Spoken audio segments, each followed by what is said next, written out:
Right, ప్రస్తుతం మనతో లైవ్లో జాయిన్ అవుతున్నారు బీఆర్ఎస్ పార్టీ సీనియర్ నాయకులు కూకట్పల్లి శాసన సభ్యులు మాధవరం కృష్ణారావు గారు లైవ్లో మనతో జాయిన్ అవుతున్నారు. ఎస్ కృష్ణారావు గారు నమస్తే అండి. నమస్తే నమస్తే సార్. కృష్ణారావు గారు, మనం చూసాం నిన్న భారత్ రాజేష్ అన్న good morning. Good morning sir. భారత ప్రభుత్వం నిన్న ధీటుగా సమాధానం ఇచ్చింది. మొత్తం 9 ఉగ్రస్థావరాలపైన దాడులు చేసి 30 మంది ఉగ్రవాదుల్ని మట్టుబెట్టింది. సో భారత్ ఎటువంటి ఆన్సర్ ఇచ్చింది అనుకుంటున్నారు పాకిస్తాన్ చేసినటువంటి మొన్న ఒక ఉగ్రవాద పాశవిక చర్యకు, పాశవిక దాడికి సంబంధించి? మన ప్రజలను ఏ రకంగా ఇబ్బంది పెట్టిందో పాకిస్తాన్ ఉగ్రవాదులు, దాన్ని ధీటుగా ఈరోజు మన భారత ప్రభుత్వం సైన్యం వాళ్ళ మీద దాడి చేయడం అనేది నిజంగా సంతోషకర విషయం. మన భారతదేశానికి ఎవరన్నా వస్తే తగిన గుణపాఠం చెప్తామనే విధంగా ఈరోజు మన సైన్యం వాళ్ళ మీద విరుచుకుపడ్డది. అది చాలా సంతోషకర విషయం అని తెలియజేస్తా ఉన్నాం. Right, okay. ఇక కృష్ణారావు గారు, మరొక మనం అంటే న్యూస్కి వచ్చేద్దాం. నిన్న కేటీఆర్ గారు మాట్లాడినటువంటి మాటలు ఉన్నాయి. అంటే మొన్న సీఎం రేవంత్ రెడ్డి ఏ రకంగా మాట్లాడడం మనం చూసాం.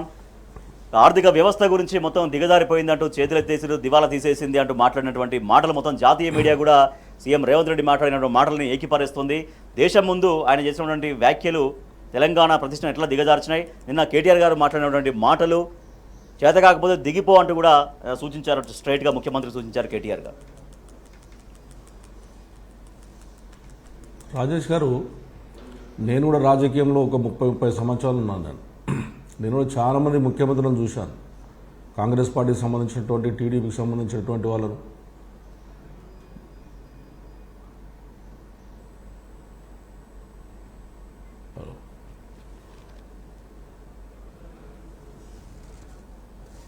మాట్లాడండి కృష్ణ గారు, మాట్లాడండి. కొంచెం డిలే వస్తుంది, ఒక 9-10 సెకండ్లు డిలే వస్తుంది.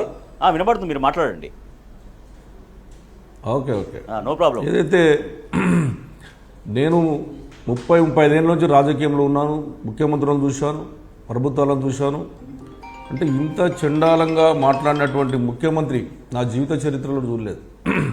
మన తెలంగాణ రాష్ట్రం ఎన్నో కష్టాలు పడి పోరాటం వల్ల, కేసీఆర్ చేసిన పోరాటం కానీ, విద్యార్థి చేసిన పోరాటం కానీ, ఉద్యోగులు చేసిన పోరాటం వల్ల ప్రజలంతా రోడ్డుకెక్కి ఎన్నో సాధించినటువంటి తెలంగాణ రాష్ట్రం ఏర్పడిన తర్వాత ముఖ్యమంత్రి గారు కేసీఆర్ గారి నాయకత్వంలో మేము అసెంబ్లీ జరిగింది. నేను టీడీపీలో ఉన్నాను. అప్పుడు టీడీపీలో ఉన్నప్పుడు పొట్టొకసారి పోటీలో గెలిచి టీడీపీలో ఉన్నాను. మేము 15 మందిని గెలిచాం. అప్పుడు రేవంత్ రెడ్డి కూడా మా దాంట్లో ఉన్నాడు.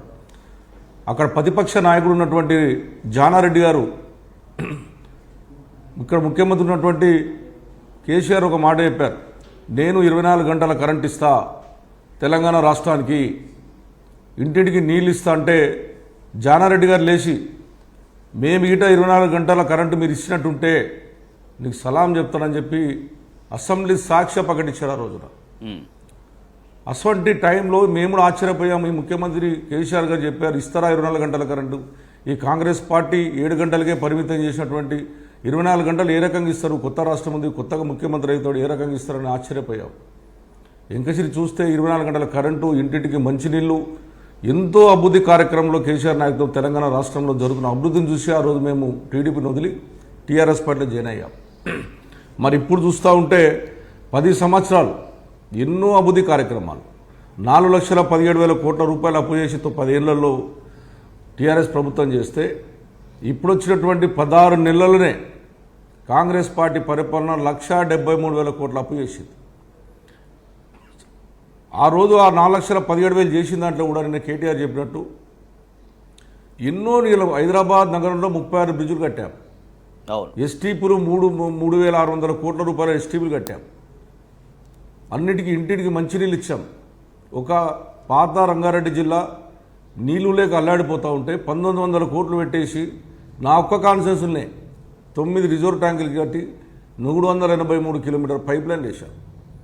అంటే కాళేశ్వరం ప్రాజెక్టు తీసుకో, కొండపోశం తీసుకో, మల్లన్న సాగర్ తీసుకో, లేకపోతే పాలమూరు ఎత్తిపోతలు తీసుకో, అన్నిటిలో కూడా కేసీఆర్ పాత్ర, కేసీఆర్ చేసినటువంటి డెవలప్మెంటు ఆ రోజు అప్పు చేసి ప్రజలకు అంకితం చేశాడు. కళ్యాణ లక్ష్మి తీసుకో, షాద్ ముబారక్ తీసుకో, 200 పింఛన్ ఇచ్చినటువంటి కాంగ్రెస్ పార్టీ 2,000 రూపాయలు చేసినటువంటిది తీసుకో, ఏది తీసుకున్నా ఆ రోజు అప్పు చేసి ప్రజలకు ఏదో రకంగా వాళ్ళకి ఆదుకునే ప్రయత్నం చేశాం. అవును. ఈ ప్రభుత్వం వచ్చిన తర్వాత నేను అడుగుతా ఉన్నాను, నేను రేవంత్ రెడ్డి గారిని మీ మీడియా ద్వారా ఏ ఒక్క పని చేసిరో చెప్పానండి. హైదరాబాద్ నగరంలో 10 ఏళ్ల కన్నా ముందు కుండల ప్రదేశం కాంగ్రెస్ పరిపాలన ఉంటే ఇవాళ మళ్ళా కావాల కుండల ప్రదేశం హైదరాబాద్లో స్టార్ట్ అయిపోయాయి. ఇప్పుడు మాట్లాడుతూ ఉన్నారు కేసీఆర్ గారు అప్పులు చేశాడని. నోటికి వస్తే అబద్ధాలు చెప్పే మంత్రులు ఉన్నారంటే ఇప్పుడున్నటువంటి కాంగ్రెస్ పార్టీకి సంబంధించినటువంటి మంత్రులు ఉన్నారు. వీళ్ళకి నేను చిత్తశుద్ధి ఉంటే మాకు అప్పే ఉడతలేదు, నువ్వు పోయేసి ఢిల్లీలో పోయినా నాకు ఎంత ఆశ్చర్యంగా మాట్లాడంటే ఒక అనుభవం లేనటువంటి ముఖ్యమంత్రి. నేను 49 సార్లు ఢిల్లీకి వెళ్ళాను, నన్ను చూసి చెప్పులు కూడా జాబ్ పెట్టుకుంటారు అంటాడు. ఇది ఎక్కడ న్యాయం అది? అంటే నిన్ను చూసి చెప్పులు జాబ్ పెట్టే పరిస్థితి ఎందుకు తీసుకొచ్చావు నువ్వు? రాష్ట్రాన్ని ఏముందని తీసుకొచ్చావు నువ్వు అసలు? మరి మీరు అంటారు అప్పులు, నేను మీకు తెలియదా? మీకున్నటువంటి బట్టి విక్రమార్క గారు 10 సంవత్సరాల నుంచి ఎమ్మెల్యేగా ఉన్నాడు కదా, అతను ప్రతిపక్షంలో ఉన్నాడు కదా. మరి బడ్జెట్ 9 బడ్జెట్ టీఆర్ఎస్ పార్టీ ప్రభుత్వం పెట్టింది కదా. ఆ రోజు ఎంత బడ్జెట్ ఉందని డిక్లేర్ చేసినాం కదా. మరి అవన్నీ చూసినాక కూడా ఈ రోజు మీరు నిజంగా అసెంబ్లీలో మీ శాసనసభ్యులు లేరంటే ఏమని అనుకోవచ్చు. ఆ రోజు 9 బడ్జెట్లు అయినప్పుడు మీరు శాసనసభ్యులు ఉన్నారు, మీరున్నారు. మరి ఆ రోజు తెలియదు 7 లక్షల అప్పు ఉంది, 5 లక్షల అప్పు ఉందని. సో మేము ఆర్థిక నిపుణులతో మాట్లాడాము, మాకు అన్ని సలహాలు తీసుకున్నాము, మేము ఇవ్వగలుగుతాం అనేదే పదే అదే చెప్పారు జనానికి. అప్పుడు వాళ్ళ ఆశ్చర్యంగా ఏం చెప్పారు, బాండ్లు రాసిచ్చారు రాజేష్ గారు. ఆశ్చర్యపోయారు. బాండ్లు 100 రూపాయల బాండ్లు వీళ్ళ తాత జాగిరి ఉందని. ఎంత విచిత్రం అనిపిస్తుందంటే మంత్రులను చూస్తూ ఉంటే అవగాహన లేనటువంటి మంత్రులు. అసలు వాళ్ళు ఇంతకుముందు ఒక మంత్రి పదవి చేసినట్టు ఉన్నటువంటి వాళ్ళు కూడా మాట్లాడుతూ ఉన్నారు. ఇప్పటికైనా ఆలోచన చేయండి. నిన్న కేసీఆర్ ఏదైతే చెప్పాడో దాని మీద చర్చ పెట్టండి, మేధావులతో చర్చ పెట్టండి. మేము చేసిన అభివృద్ధి ఏంటో మీరు చేసిన అభివృద్ధి తెలుస్తుంది. మొన్న వరంగల్ మీటింగ్ జరిగితే రాజేష్ గారు ఆశ్చర్యపోయాను నేను. నా ఒక్క కాన్ఫరెన్స్ నుంచే వాళ్ళంతా వాళ్ళు స్వచ్ఛంగా అసలు పిలువకుండా వచ్చినటువంటి వాళ్ళు 1000 మంది ఉన్నారు నా ఒక్క కాన్ఫరెన్స్ వల్ల. అంటే ప్రజలకు విసుకెత్తింది కాబట్టే ఈరోజు కాంగ్రెస్ పార్టీ ప్రభుత్వము ఈ వచ్చిన తర్వాత సర్వనాశనం చేసిందని చెప్పి వీళ్ళ బిల్డర్లే కానీ, హైదరాబాద్ ఉన్నటువంటి వాళ్ళు, రైతులే కానీ అందరూ బాధపడతా ఉన్నారు. వాళ్ళకి ఇంకా కూడా బుద్ధి వస్తలేదు. ఇప్పటికైనా మా ప్రతిపక్షాల ఆలోచనలు తీసుకొని ఇంకా ప్రభుత్వాన్ని ముందు మంచిది జరిగిస్తే సంతోషపడదాం. పాలన చేత కాకపోతే దిగిపో సీఎం రేవంత్ రెడ్డి అంటూ నిన్న స్ట్రైట్ గా బీఆర్ఎస్ వర్కింగ్ ప్రెసిడెంట్ కేటీఆర్ ఆయనకు సూచించారు. ఎట్లా అద్భుతమైన పాలన నడిపాల్సినటువంటి రాష్ట్ర ప్రభుత్వాన్ని దిగదార్చుతున్నామంటూ రేవంత్ రెడ్డి పైన, సీఎం రేవంత్ రెడ్డి పైన ఆగ్రహం వ్యక్తం చేశారు బీఆర్ఎస్ వర్కింగ్ ప్రెసిడెంట్ కేటీఆర్ గారు.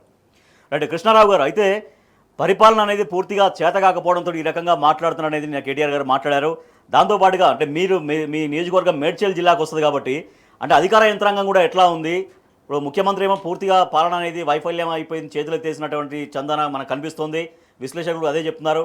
మీ జిల్లాలో అంటే మేడ్చల్ జిల్లా వ్యాప్తంగా మీ నియోజకవర్గం ఉంటుంది కాబట్టి మీ జిల్లా అధికార యంత్రాంగం, అది కలెక్టర్ కావచ్చు, మరొకరు కావచ్చు, తర్వాత మీ జిల్లాకు ప్రాతినిధ్యం వహిస్తున్నటువంటి మంత్రి కావచ్చు, వీళ్ళ వ్యవహార శైలి ఎట్లుంది, వీళ్ళ పరిపాలన ఎట్లా ఉందన్నమాట చర్యలు? ఒక ఆశ్చర్య సంఘటన రాజేష్ గారు. ఒక కలెక్టర్ గారు ఒక ఎమ్మెల్యే గారు ఫోన్ చేస్తే కనీసం ఒక 10 డేస్ నుంచి ట్రై చేస్తూ ఉన్నాను నేను. కనీసం 10 డేస్ నుంచి ఫోన్ చేస్తూ ఉంటే ఒక్క రోజన్నా కనీసం రెస్పాన్స్ కాలేడు.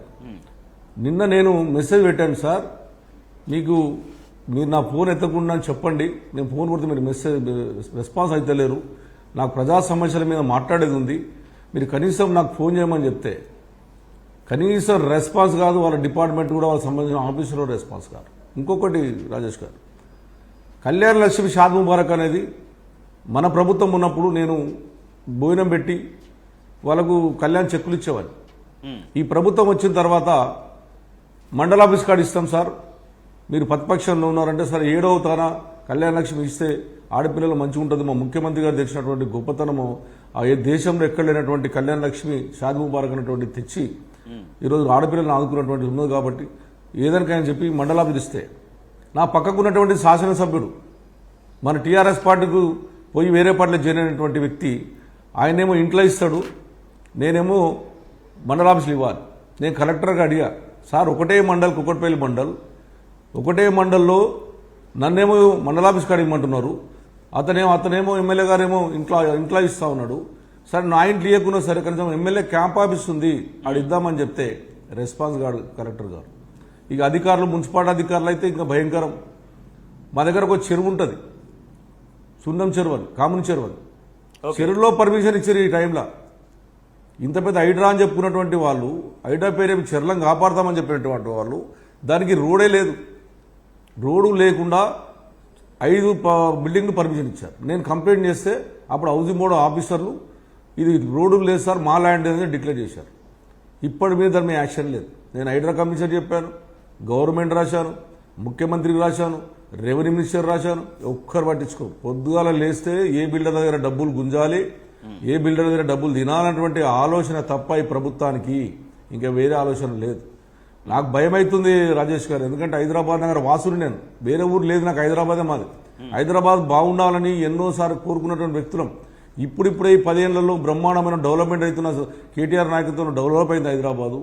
36 బ్రిడ్జులు వేసినాం, వాటర్ ఇచ్చాం, ఎన్నో రకాల అభివృద్ధి కార్యక్రమాలు చేసిన సమయంలో వీళ్ళు వచ్చి ఇలా హైదరాబాద్ నగరాన్ని నాశనం చేసే ప్రయత్నం చేస్తున్నారు. ఒక్క బిల్డర్ కూడా ఉంటలేరు, బెంగళూరుకి వెళ్తున్నారు, చెన్నైకి వెళ్తున్నారు. ఇవాళ ఒక బిల్డర్ దగ్గర 5,000-6,000 మంది నిరుపేదలు పనిచేస్తారు.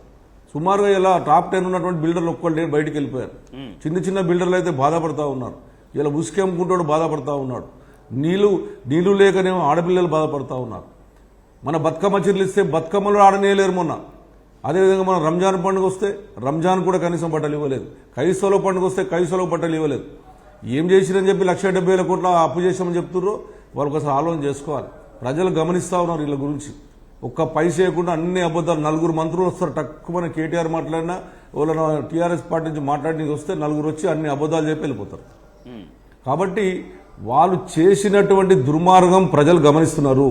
అందుగురించి కేటీఆర్ ఏమన్నా అయ్యాను హైదరాబాద్ మన తెలంగాణ రాష్ట్రం నాశనం చేస్తున్నావు, ఇంకా 4 రోజులు ఉన్నావంటే ఈ తెలంగాణ రాష్ట్రం నాశనం అయిపోతుంది, అందుగురించి నువ్వు దిగిపో అని చెప్పి నిన్న అంత గట్టిగా చెప్పడం కారణం ఏంది? నువ్వు చేసిన దానికి ప్రజలు అన్యాయం అయిపోతా ఉన్నారు, ప్రజలకు ఉన్నటువంటి ఇబ్బందులు ఇంకా పెడుతున్నాయి, కాబట్టి నువ్వు దిగిపో అని చెప్పడం జరిగింది. రైట్. దాంట్లో ఆ భాగమే నిన్న కేటీఆర్ చెప్పేటువంటి భాగమే ఈ రోజున ప్రజలు కూడా చెప్తున్నారు. కేటీఆర్ నోట్లోకి వెళ్ళిన మాట ప్రతి మాట ఈ రోజున ప్రజల నుంచి వచ్చేటువంటి మాట. వాళ్ళకేం లేదు ఎట్లా టీఆర్ఎస్ పార్టీలు తొక్కాలి అన్న ఒక ఆశ్చర్యం ఉంది. ఇంకా బీజేపీ కాంగ్రెస్ పార్టీ ఒకటిడ అసెంబ్లీలో ఉంటే ఆశ్చర్యం అనిపిస్తుంది. కాంగ్రెస్ పార్టీ మాట్లాడుతుంటప్పుడు బీజేపీలు సపోర్ట్ కొడతారు, బీజేపీలు మాట్లాడుతుంటే ఎంఐఎంలు సపోర్ట్ కొడతారు.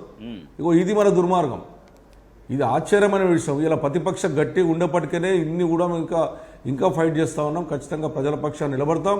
ఖచ్చితంగా కాంగ్రెస్ పార్టీ ఇచ్చిన 420 హామీలను ఇచ్చిన దాకా వదిలిపెట్టే ప్రసక్తి ఉండదు. ప్రజాక్షేత్రంలో తేల్చుకుంటాం. రైట్. ప్రస్తుతం మనతో జాయిన్ అయ్యారు రాజకీయ విశ్లేషకులు సీనియర్ జర్నలిస్ట్ నర్రా విజయ్ గారు.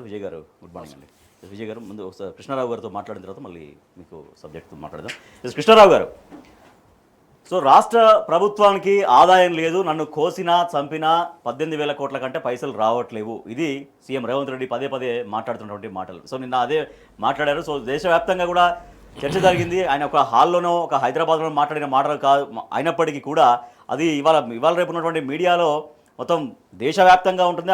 ఆ మాటకు వస్తే ప్రపంచ దేశాల ముందు కూడా తెలంగాణ పరువు పోయేటటువంటి పరిస్థితి. సో ఇట్లా అంటే నేను ఒక మాట మాట్లాడితే అది రాష్ట్ర భవిష్యత్తుకి ఎఫెక్ట్ పడుతుంది, రాష్ట్ర మనుగడకి ఇబ్బంది అవుతున్నటువంటి కనీస ఆలోచన ముఖ్యమంత్రికి లేదా అనేటువంటిది ఒక ప్రశ్న.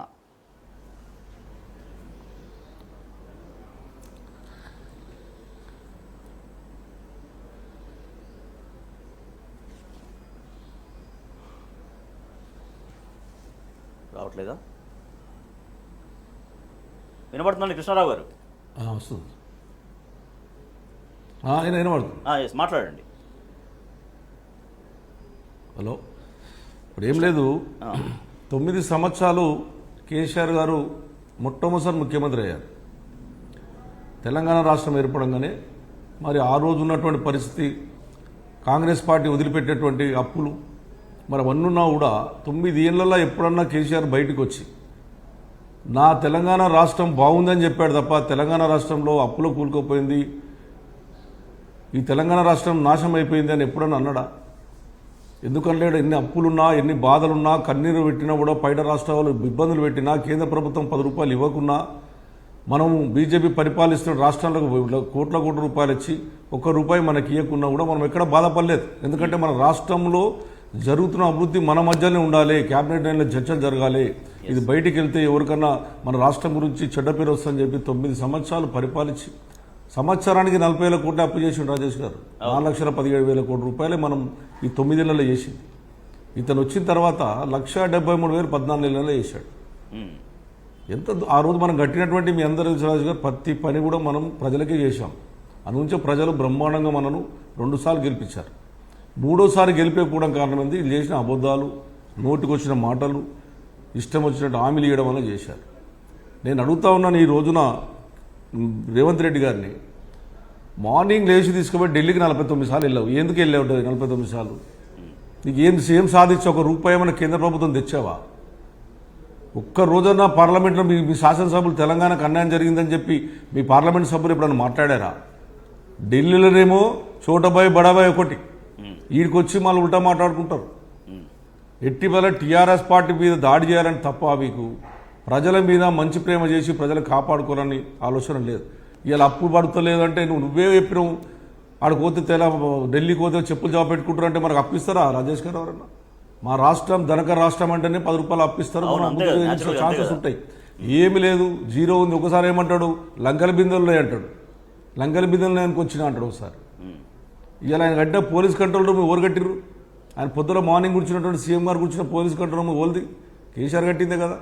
అభివృద్ధి చూస్తూ ఉంటుంటే తెలంగాణ రాష్ట్రాన్ని ఏ రకంగా అభివృద్ధి జరిగించిండో కేసీఆర్ నాయకత్వంలో, నువ్వు ఈ రోజున నీ అసమర్థత వల్ల, నీ చాతగాని తనం వల్ల ఇవాళ తెలంగాణ రాష్ట్రాన్ని సర్వనాశనం చేస్తున్నావు. అందుగుంచే మేము కూడా శాసనసభ్యులు అందరం కూడా మీరు దిగిపోండి, రాష్ట్రాన్ని నాశనం చేస్తా ఉన్నారు. కృష్ణారావు అయితే మొన్న ఉద్యోగుల విషయంలో మాట్లాడినప్పటికీ కూడా ఇక ఉద్యోగులకి కాదు యావత్ ప్రజలకు కూడా ఎస్ మేము హామీలు అయితే ఇచ్చేసాం కానీ ఇప్పుడు డబ్బులు లేవు, ఇక చేతులు ఎత్తేసాం, 6 గ్యారెంటీలు ఇచ్చేది లేదు అనేది చాలా క్లియర్గా చెప్పినట్టేనా? ఇంకా జనానికి 6 గ్యారెంటీలు అనేది ఇక ఊసు లేదు, మమ్మల్ని అడగొద్దు అనేది జనాన్ని ప్రిపేర్ చేసినట్ట ఏంటి అనేది కంక్లూడింగ్ చెప్పండి మీరు ఫైనల్గా. వాస్తవానికి ఉద్యోగులు చెప్పినటువంటి మాట కాదు అతను. ఉద్యోగుల పేరు మీద ప్రజలు చెప్పినటువంటి మాట. నేను ఉద్యోగులకే నేను రూపాయి ఇవ్వట్లేదు, ప్రజలు ఎక్కడికి వేయాలి అంటే రేపు 5 బంధు బంద్ చేస్తాడు, రేపు పింఛను 4,000 ఇయ్యాడు, 2,500 రూపాయలు ఇయ్యాడు, ఆ సన్న బియ్యం ఇస్తా అన్నాడు. సన్న బియ్యం మీరు అడగండి, ఇలా సన్న బియ్యం ఏడు ఉన్నాయేమని. ఎక్కడ కూడా లేవు. అందరికీ రేపు స్కీములు బంద్ చేయడానికి ముందే నేను చెప్పాను, నా దగ్గర పైసలు లేవు కాబట్టి కేసీఆర్ ఇచ్చిన స్కీములే మేము కొనసాగిస్తాను. అవి కూడా పింఛన్లు రాజేష్ గారు జనవరి పింఛన్ ఇవ్వలేడు, ఆగస్టు పింఛన్ ఇవ్వలే, మనం ఇచ్చే 2,000 అంటే సంవత్సరానికి 1,250 కోట్ల రూపాయలు అవుతాయి. అటువంటి 2 నెలలు ఎగొట్టిన ప్రజలది 2,500 కోట్ల రూపాయలు ఈ రోజున ప్రజలకు మోసం చేసినటువంటి వ్యక్తి ఎవరైనా ఉన్నారంటే అది రేవంత్ రెడ్డి గారు. నువ్వు పింఛన్ మనం ఇచ్చే పింఛన్లే మీరు ఇస్తలేరు. ఈ రోజున మీరు 500 రూపాయలు సిలిండర్ కన్నారు. ఏ గ్రామంలో అడగండి, ఒక్కడే నెల వేసి నెక్స్ట్ నెల నుంచి అసలు 500 సిలిండర్ డబ్బులు వస్తాయి లేదు, రావట్లేదు. మీరు అడగండి కావాలంటే. అదేవిధంగా 2,200 రూపాయల కరెంటు ఫ్రీ అన్నాడు. అది కూడా ఏం చేస్తున్నారు, ఫస్ట్కు బిల్లు ఇచ్చేది 10 బిల్లు ఇస్తున్నాడు. ఇచ్చే లోపల యూనిట్లు పెరుగుతాయి కదా, ఆల్రెడీ డబ్బులు వసూలు చేస్తున్నారు. ప్రజలు చెప్తుంటే పోతా ఉంటే మనం వరంగల్ పోయినప్పుడు నేను ఒక దగ్గర కూర్చుంటే వాళ్ళు చెప్పే బాధలు చూస్తే చాలా బాధ కలుగుతా ఉంది. వాళ్ళు చెప్పే బాధలు ఒక శాసనసభ్యుగా ఏం చేయాలి? వాళ్ళ మైక్ ఇస్తారా అసెంబ్లీలో అంటే మైక్ బంద్, మాట్లాడితే సస్పెన్షన్లు, మాట్లాడితే దన్ను 50 మంది లేసుడు, అడ్డగోలుగా మాట్లాడు. మా కేసీఆర్ గారు తెలంగాణ రాష్ట్రం ఎవరు చెప్పినా చెప్పకున్నా తెలంగాణ రాష్ట్రం తెచ్చింది కేసీఆర్ గారు అనేది అందరికీ తెలుసు, దేశం తెలుసు, ఇతర దేశాలు తెలుసు, ప్రజలు కూడా తెలుసు.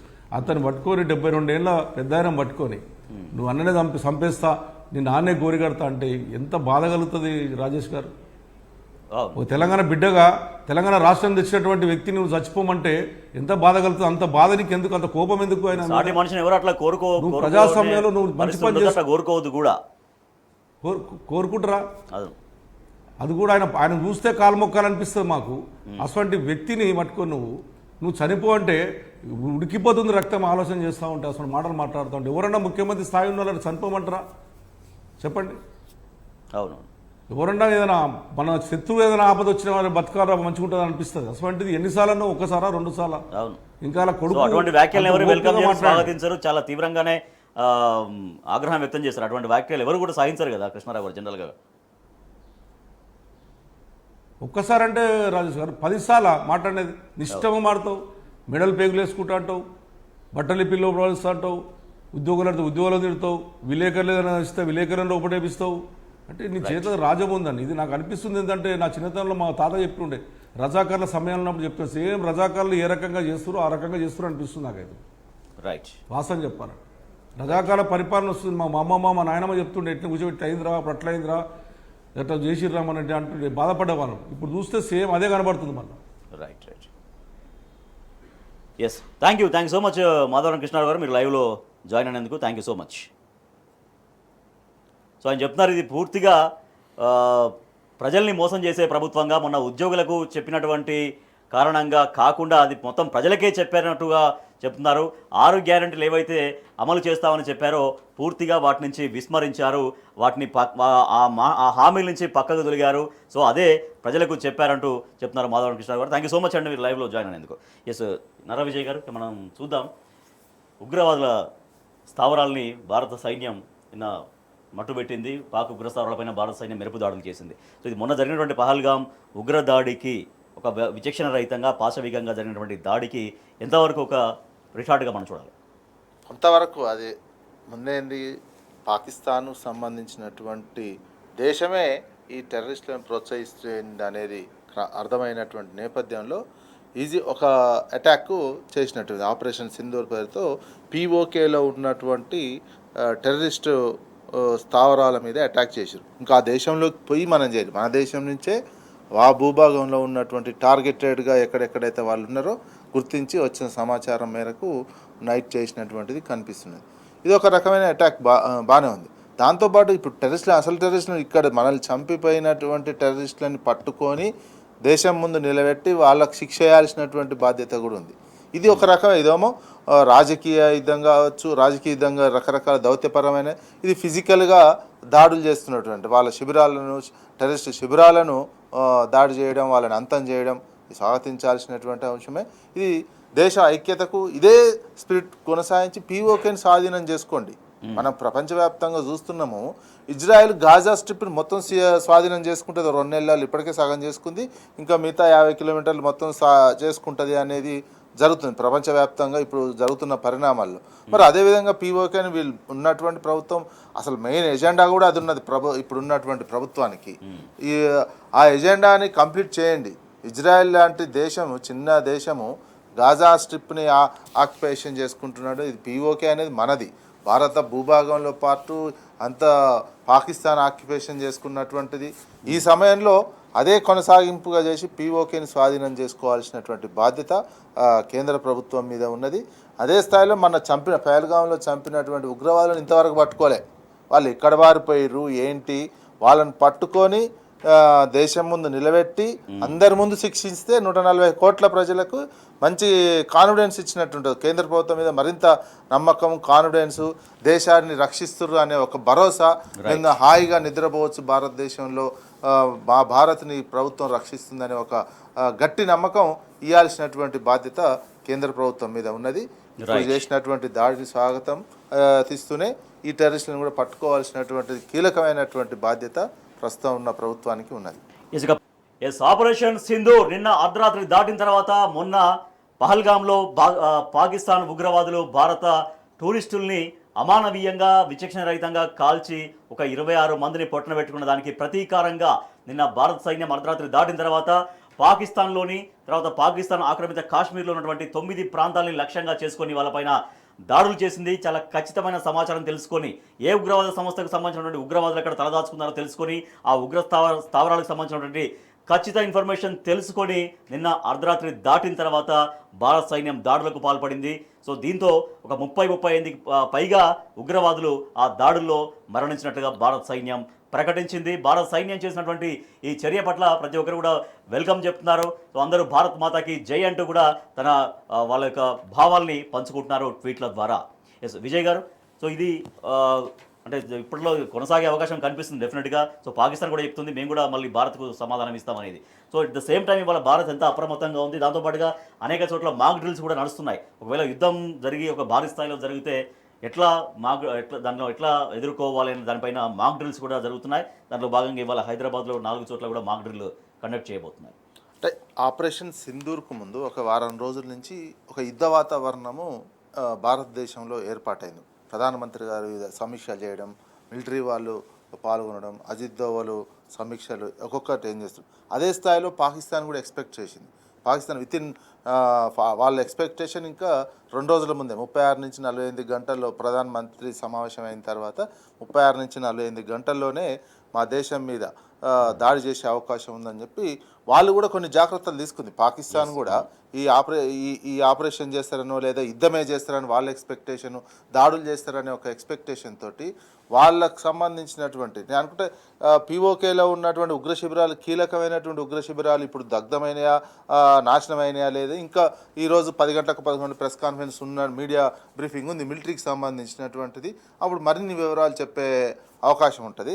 అయితే ఎంతవరకు ధ్వంసమైంది, చనిపోయింది 30 మంది అని చెప్తున్నారు, కొన్ని స్థావరాలు అయినాయి. అయితే వాళ్ళు కూడా పాకిస్తాన్ కూడా జాగ్రత్తగా పడ్డది. ఇప్పటికే ఉన్నటువంటి ఎక్కడెక్కడ మనం ఆల్రెడీ శిక్షణ శిబిరాలు ఏర్పాటు చేసినామో వాటిని ఖాళీ చేయించి వేరే చోటికి పంపించడం, ఇవన్నీ ఒక ఎక్స్పెక్టేషన్తో ఉన్నది. దానికి అక్కడ కూడా మిలిటరీకి సంబంధించినటువంటి ఐఎస్ఐ చీఫ్ని అడ్వైజరీగా పెట్టుకోవడం జరిగినది.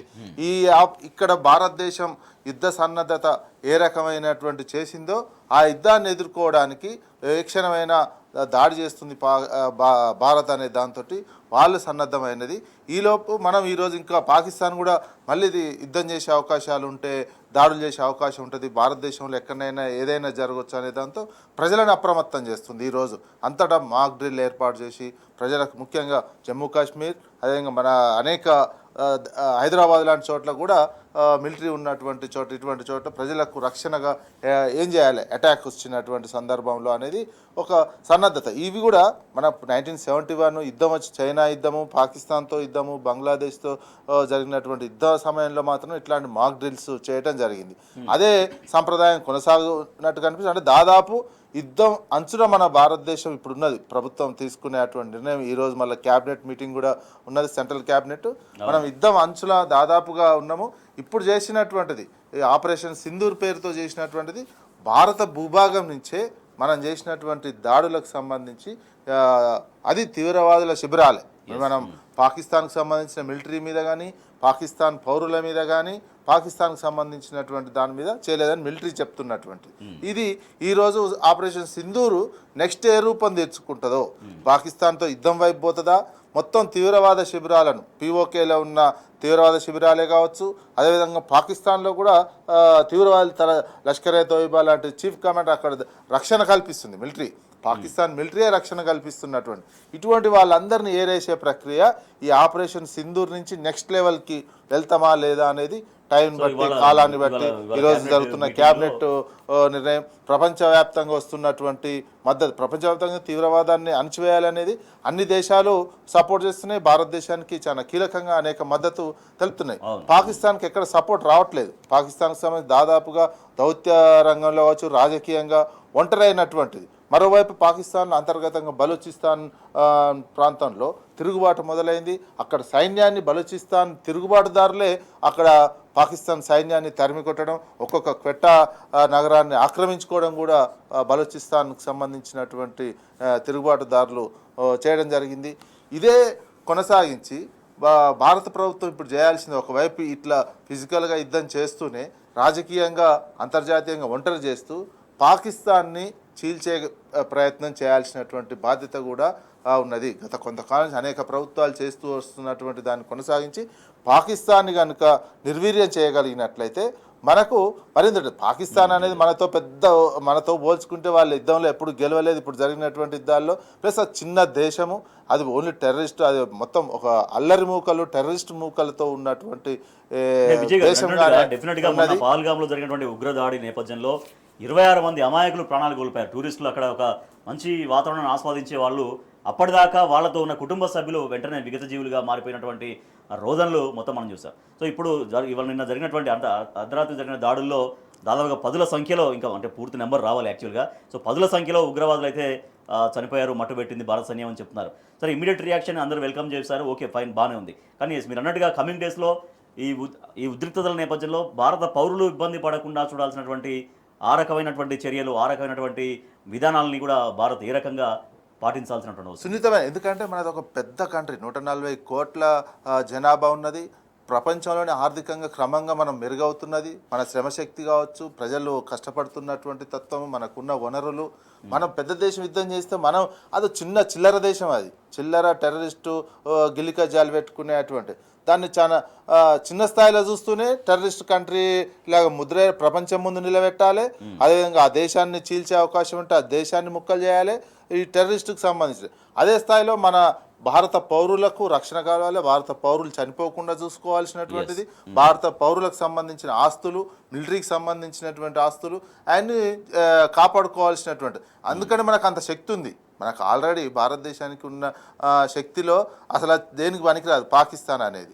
ఆ శక్తిని ఉపయోగించి మనం ఎలాంటి ప్రాణ నష్టం జరగకుండా, ఆస్తి నష్టం తక్కువతోటి మనం సైకలాజికల్గా ఫిజికల్ యుద్ధము, దౌత్య యుద్ధము, రాజకీయ యుద్ధము ఇవన్నీ చేసి పాకిస్తాన్ ఇక అసలు దేశం కాదు అనే లెవెల్లో మనం చేయాల్సినటువంటి బాధ్యత ఉన్నది. అదేవిధంగా పీఓకేని మనం తీసుకోవడం, పీఓకే అంటే అంత ఈజీ కాదు కానీ ఉన్నటువంటి సందర్భంలో. ఎందుకంటే ఒకవైపు పాకిస్తాన్కు చైనా మద్దతుగా ఉన్నటువంటిది, చైనా ఒకటే మద్దతు ప్రకటిస్తున్నటువంటిది, పూర్తి స్థాయిలో కాకపోయినా టెర్రరిస్ట్ మేము వ్యతిరేకం అంటూనే ఇది చేసినటువంటిది. దీంతో పాటు అసలు చేయాల్సింది ఏంది, భారత ప్రభుత్వం ఎవరైతే మన పెహల్గాంలో వచ్చి చంపినటువంటి ఉగ్రవాదులను మాత్రం కంపల్సరీగా పట్టుకోవాలి. ఈ పేరుతోటి ఇక వాళ్ళని పట్టుకోకుండా ఏం లేదు, వాళ్ళని వదిలేసినట్టు ఇక ఇంట్లోనే చచ్చిపోయి వాళ్ళు కూడా అనేది తీసుకురావాల్సినటువంటి అవసరం లేదు. ప్రభుత్వం కూడా అట్లా చేయొద్దు. ఒక 140 కోట్ల ప్రజలకు ఒక గట్టి నమ్మకం ఆడ తీవ్రవాదులకు సంబంధించిన స్థావరాలను ఏ రకంగానైతే ఏరివేస్తున్నారో మన దగ్గరకు వచ్చి మన భూభాగంలోకి వచ్చి కాల్చినటువంటి వ్యక్తులను కూడా కంపల్సరీగా పట్టుకొని వాళ్ళని దేశం ముందు నిలబెట్టి శిక్ష చేయాల్సినటువంటి బాధ్యత ఉన్నది. ఆ పేరుతోటి వీళ్ళని తప్పించే ప్రయత్నం చేయటం అనేది కాదు. ఇందులో ఇంకొకటి, ఎలాంటి రాజకీయంగా భారతదేశంలో ఉన్నటువంటి పరిపాలిస్తున్నటువంటి ప్రభుత్వంని రూల్ చేస్తున్నటువంటి రాజకీయ పార్టీ కూడా ఎలాంటి రాజకీయ ప్రయోజనాలు చూసుకోకూడదు, దేశ ప్రయోజనాలే ముఖ్యం కావాలి. ఇందులో ఏ మాత్రం మిస్టేక్ చేసి రాజకీయ ప్రయోజనాన్ని ఆశించినట్టు దేశ ప్రజలకు అనుమానం వచ్చినట్లయితే అసలు ఇక ప్రభుత్వాలను నమ్మే అటువంటి సిచ్యువేషన్ ఉండదు. వీళ్ళు రాజకీయాల కోసమే దేశాన్ని కూడా ఈ రకంగా వాడుకుంటారు అనేది ఒక అభిప్రాయం కలిగే అవకాశం ఉన్న నేపథ్యంలో ఇలాంటి జాగ్రత్తలు తీసుకోవాల్సిన అవసరం కేంద్ర ప్రభుత్వానికి ఉన్నది. ఆపరేషన్ సింధూర్ పేరుతో నిన్న అర్ధరాత్రి దాటిన తర్వాత పాకిస్తాన్లోని పాక్ ఆక్రమిత కాశ్మీర్లోని ఉగ్రవాదుల స్థావరాలు లక్ష్యంగా చేసుకుని భారత సైన్యం అటాక్స్ చేసింది. దాంట్లో దాదాపుగా 80 మంది అంటున్నారు. ఇంకా సంఖ్య కూడా ఇంకా పూర్తిగా మనకి కన్ఫర్మేషన్ కావాలి.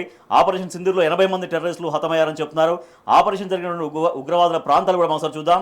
మర్కజ్ సుబాన్ అల్లా బవాల్పూర్, తర్వాత మర్కజ్ తైబా మురుద్కేలో, సర్జల్ తెహరా కలాన్, తర్వాత మెహమూనా జోయా సియోల్కోట్లో, మర్కజ్ ఆహ్లే హదీస్ బర్నాలాలో, మర్కజ్ అబ్బాస్ కోట్లీలో, మస్కర్ రహిల్ షాహిద్ కోట్లీలో, షావాయి నల్లా క్యాంప్ ముజఫరాబాద్లో, సయ్యద్నా బిలాల్ క్యాంప్ ముజఫరాబాద్లో ఇట్లా మొత్తం 9 స్థావరాలపైన భారత సైన్యం అర్ధరాత్రి దాటిన తర్వాత విరుచుకుపడి 10ల సంఖ్యలో ఉగ్రవాదుల్ని మట్టుబెట్టింది. భారత సైన్యం చేసినటువంటి చర్యను అందరూ కూడా స్వాగతిస్తున్నారు. అందరూ కూడా భారత్ మాతకి జై అంటూ ట్వీట్లు చేస్తూ వాళ్ళ స్పందనను తెలియజేస్తున్నారు. ఒకసారి మనం చూద్దాం ఇక్కడ 1971 యుద్ధ సమయంలో ఏం జరిగింది, అప్పుడు డ్రిల్స్ విషయంలో ఇప్పుడు కూడా మళ్ళీ అనేక చోట్ల మాక్ డ్రిల్స్ జరుగుతూ ఉన్నాయి. హైదరాబాద్లో కూడా 4 ప్రాంతాల్లో మాక్ డ్రిల్స్ ఉన్నాయి. 1971లో బంగ్లాదేశ్ విముక్తి కోసమని భారత్ పాకిస్తాన్ మధ్య యుద్ధం జరిగింది. ఆ సమయంలో పౌరుల భద్రత కోసమని అప్పటి ప్రభుత్వం యుద్ధానికి ముందు సెక్యూరిటీ డ్రిల్స్ నిర్వహించింది. యుద్ధ సమయంలో సాయంత్రం 6:30 కల్లా ప్రతి ఒక్కరూ ఇళ్లకు చేరుకునేవారు. సైరన్ వినిపించగానే ప్రతి ఒక్కరూ లైట్లు ఆర్పేసి ఇళ్లలో సురక్షిత ప్రదేశాల్లో దాక్కునేవారు. నేలపై పడుకునేవారు. చెవుల్ని గట్టిగా మూసుకునేవారు. ఆ సమయాల్లో పెద్దగా మాట్లాడడం కూడా ఉండేది కాదు. పాక్ సేనలు తాజ్మహల్పై దాడులకు పాల్పడే ప్రమాదం ఉందన్న నిఘా వర్గాల హెచ్చరికలతో ఆ కట్టడం శత్రువుల కంటబడకుండా పరిసరాల్లో కలిసిపోయే విధంగా కనిపించడానికి దానిపైన ఆకుపచ్చటి జూటు వస్త్రాన్ని, కోమప్లాట్ వస్త్రం అంటారు, సో దాన్ని కప్పినటువంటి ఫోటో మనం చూస్తున్నాం. ఇట్లా అంటే అక్కడ ఉన్నటువంటి ఆ పైన డోమ్ ఏదైతే ఉంటుందో అది కూడా కనపడకుండా, అది పాకిస్తాన్ వాళ్ళు లక్ష్యంగా చేసుకోకుంటే అది కనపడకుండా ఉండడం కోసం అక్కడ ప్రకృతిలో కలిసిపోయే విధంగా అక్కడ అంటే చుట్టుపక్కల ఉన్నటువంటి ఆ పరిసరాల్లో కలిసిపోయే విధంగా ఒక ఆకుపచ్చటి వస్త్రాన్ని కూడా అప్పుడు తాజ్మహల్ పైన కప్పి ఉంచినటువంటి ఫోటో కూడా మనం చూస్తున్నాం.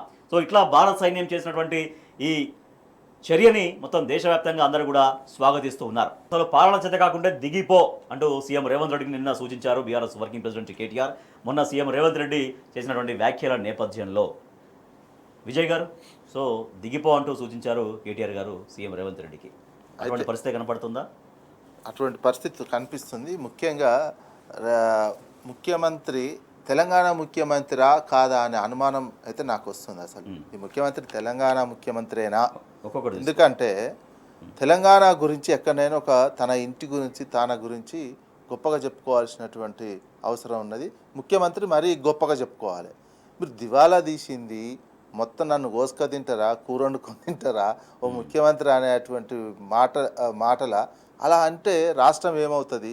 మరి మరోవైపు మేము పెట్టుబడులు వచ్చినాయి అని 2 లక్షల కోట్ల పెట్టుబడులు తెచ్చినామని మరోవైపు చెప్తారు. అన్ని అబద్ధాలు, ఒకదానికోటి పొంతన లేదు. మొత్తం దివాలా తీసిన రాష్ట్రంలో పెట్టుబడులు ఎట్లొస్తాయి? ఒక ముఖ్యమంత్రి మాట్లాడినట్టు ఒక రాష్ట్ర ఆర్థిక వ్యవస్థ గురించి, ఒక రాష్ట్ర ఆర్థిక పరిస్థితి గురించి ఒక ముఖ్యమంత్రి మాట్లాడకూడని మాటలన్నీ మాట్లాడడం జరిగింది. అసలు ఎందుకు టెంప్ట్ అయి మాట్లాడారో, ఏ రకంగా మాట్లాడారో అర్థం కానటువంటిది. రాష్ట్ర ఆదాయాన్ని పెంచలేక తనకున్నటువంటి ఫ్రస్ట్రేషన్ని మనకు కనిపించినట్టు తెలిసింది. ఒక్కొక్క వైపు నుంచి రాజకీయంగా, ప్రజల నుంచి, రైతుల నుంచి, కింద పార్టీలో అన్ని రకాల ప్రెషర్లు తట్టుకోలేక ఆ ఫ్రస్ట్రేషన్తో రాష్ట్రాన్ని భ్రష్టు పట్టించే విధంగా, రాష్ట్ర ముఖ్యమంత్రిలా కాకుండా సాధారణ అసలు ఏం తెలియని ఏదో ఆసుపత్రి నుంచి వచ్చి మాట్లాడినటువంటి విధంగా మాట్లాడడం చాలా హాస్యాస్పదంగా ఉన్నది. ఓ ముఖ్యమంత్రి మాట్లాడాల్సినటువంటి విషయం కాదు. రాష్ట్ర ఆర్థిక వ్యవస్థ నువ్వు ఆదాయాన్ని పెంచే మార్గాలు ఆలోచించాలి. వచ్చిన దగ్గర నుంచి నువ్వు గత ప్రభుత్వం ఏ ఆదాయం అయితే ఇచ్చిపోయిందో ఆ ఆదాయాన్నే కంటిన్యూ చేస్తున్నావు. మీరు 60 ఏళ్ళు మీరు ఎలక్షన్లలో చెప్పినటువంటిది ఏంది? మేము ఇన్ని అప్పులు ఉన్నాయి అనేది అప్పుడు కూడా చెప్పారు. అప్పులు ఇన్ని ఉన్నాయి. మేనిఫెస్టో శ్రీధర్ బాబు నేతృత్వంలో మేనిఫెస్టో కమిటీ ఏర్పాటు చేశారు. వాళ్ళు మొత్తం స్టడీ చేసి మాకు 60 సంవత్సరాల ఎక్స్పీరియన్స్ ఉంది, మేము ఆస్తులను క్రియేట్ చేసి, సంపదను క్రియేట్ చేసి, ఆదాయాన్ని పెంచి మేము రాష్ట్ర ప్రజలకు మా సంక్షేమ కార్యక్రమాలన్నీ, అభివృద్ధి కార్యక్రమాలన్నీ ఇంప్లిమెంటేషన్ చేస్తామని చెప్పినటువంటి పార్టీ తీరా అధికారంలోకి వచ్చి నిన్న రేవంత్ రెడ్డి చేసిన కామెంట్ల మీద శ్రీధర్ బాబు గారు కూడా నిజం చెప్పారు ముఖ్యమంత్రి గారు. అంటే నిజం చెప్పారంటే మీరు మేనిఫెస్టో కమిటీ చైర్మన్గా ఉన్నప్పుడే మీకు 60 సంవత్సరాల పాలనా అనుభవం ఉంది, ఇన్ని అప్పులు ఉన్నాయని ఎలక్షన్లో కూడా చెప్పారు. రాష్ట్రానికి ఇన్ని అప్పులు ఉన్నాయి మాకు తెలుసు, అది ఇంచు తెలుసు, అణువు తెలుసు అని చెప్పి మేము ఆదాయం పెంచి పంచుతున్నారు. మీరు ఆదాయం ఎక్కడ పెంచారు? మీరు ఇప్పుడు నెలకు 18,500 కోట్లు వస్తుంటే నెలకు మీ అవసరాలు 22,500 కోట్లు ఉన్నాయని మీరే చెప్తున్నప్పుడు మీరు వచ్చిన ఈ 16 నెలల నుంచి 22,500 ఏంది? మీరు చేసిన మంచి విధానపర నిర్ణయాలు అన్ని రకాలుగా తీసుకొని ఉన్నట్లయితే అది 30,000 కోట్లకే పెంచాల్సినటువంటి అవసరం ఉండే. కానీ ఇంక ఈ సంవత్సరం తెలుసా ఇప్పుడు విద్యుత్ వినియోగం తగ్గిపోయింది. అంటే డెవలప్మెంట్ అభివృద్ధి సూచికల్లో విద్యుత్ వినియోగం కూడా కీలకంగా ఉంటుంది. తీసింది రాష్ట్రం కాదు, మంచి రాష్ట్రాన్ని మీకు అప్పగించాం, ఆస్తుల్ని అప్పగించాం. సరే అప్పులు అంటే ఏ రాష్ట్ర ప్రభుత్వం అప్పులు చేస్తుంది. సో ఎఫ్ఆర్బిఎం పరిమితికి లోబడే అప్పులు చేసాం, ఆస్తులు కూడా అందించాం. కానీ ఇవాళ దివాలా తీసింది రాష్ట్రం కాదు మీ బుర్రలే అనేది నా కేటీఆర్ గారు. అందుకు వాస్తవమే కేటీఆర్ గారు చేసినటువంటి ఆరోపణ 100% అది నిజంగా కనిపిస్తుంది. మీకు చేతగాకనే రాష్ట్ర ఆదాయాన్ని పెంచలేకపోయారు.